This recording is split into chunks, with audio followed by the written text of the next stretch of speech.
Hello. It is Susie Ashworth here, founder of the Convert School and the Baby Business School. Now, I've got no idea how long this live is going to be, but I thought I would come on because I said that I was going to. I promised that I would come on and speak to you guys after I saw a question in the Baby Business School earlier on today from one of my lovely Baby Business School students. And she is in the process of setting up a new business. And she asked the very specific but broad, maybe even a little vague question is, how do I get this business right from the start? And I thought, I mean, there are so many ways to answer this question, but I thought I would share with you the things that immediately came up for me when it came to responding. So I see there are a couple of people on. Hello. Please say hi so I know who is there. And Oz, if you have any questions, then hit me up. So look, how do I, where can I go to get resources to get this business right from the start? So there are loads of things that you can do and loads of the standard things. So things like looking on your, whoever you're banking with, hey Michelle, going to get one of their business plans. You can send out questionnaires to your potential clients asking them what they want. You can make sure that you are getting all of your projected expenses in your mind and written down to start with. You can do your plan of attack for how many clients you want to be booking in your first month. You can make sure that you're doing your bookkeeping right from the start. You've got all of those things that are important when it comes to setting up a business. Hey Hannah. But look, from somebody whose business has pivoted and pivoted and pivoted and pivoted 5, 6, I don't know how many times that I have had a different thought, idea, approach, I can honestly say the only right way to start your business is to book a client. Book a client, do a good job, or as good a job as you can for the start of your new business. Hey Laura, do as good a job as you can for your first client and get testimonials. Look to see what has felt good, look to see what doesn't feel good, then tweak it and get out there and book another client. And perhaps the easiest way to do this with a new business is to offer very low cost or even your services for free for the first couple of people so that you can really test what your offering is and then talk about it. And then everything else should follow. The website, the copy, the funnels, the customer journeys, all of that stuff that we get really overwhelmed with and bogged down with, and the things that we think that we have to do. Like, I can honestly say the only thing that you have to do is identify the people that you want to work with and then invite them to work with you. And to start with, you can do that low cost or free, or you can go in. Some people go in straight away at a high price, whatever feels good for you. But just get working with somebody, and then everything else should follow. And I know that this is not going to be the popular answer.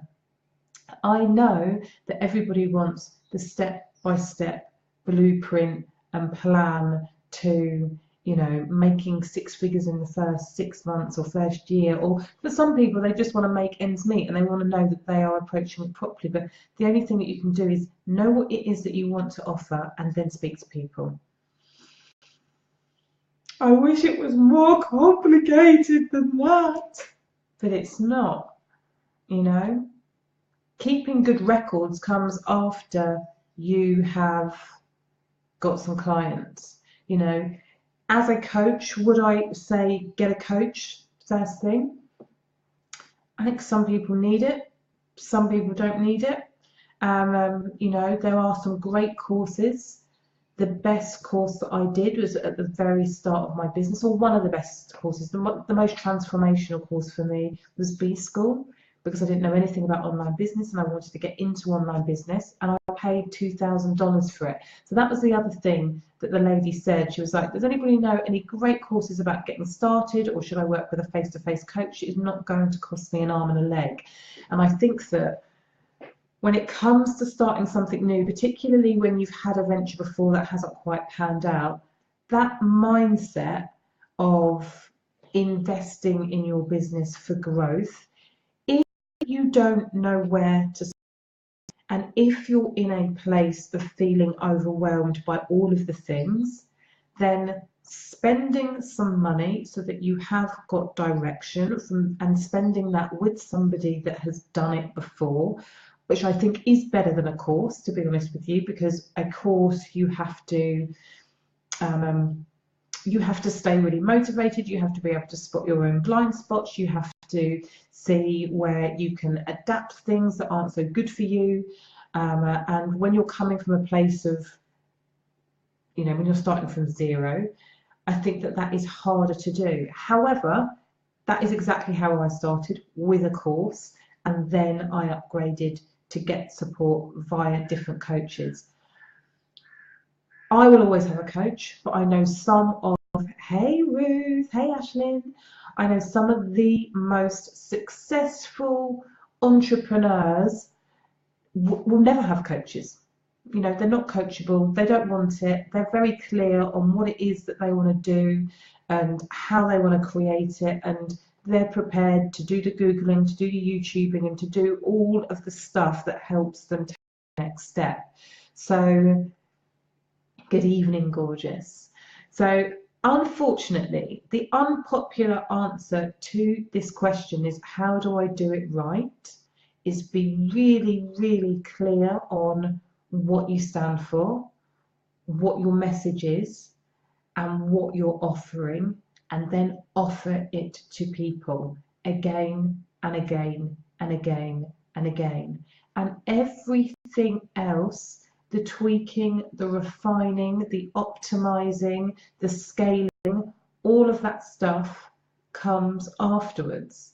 You know, the only other thing that you need to be focused on from a business perspective, I think, probably is keeping good records, because that makes your life really easy. You know, keeping your receipts, keeping your invoices. But all of that stuff can be done in Dropbox and Excel. We don't have to make this really, really complicated. So that's all I have to say on this. I kind of feel like it should be a really mammoth, long video, but it's not. How you start a business is to have a good idea and speak to your clients. And this particular lady had an amazing idea and an amazing niche that isn't being served. So it's just about getting your offering and your message right, and then letting people know. So that's it. Unless there are any questions, I know I hate record keeping. That really came to my mind because I've got another email from my accountant saying, please can we have last year's accounts for the Carnberth school? And it made me wince. So after I get off here, I'm going to look at my VAT for the month, and then I'm going to think about getting next year's records up to date.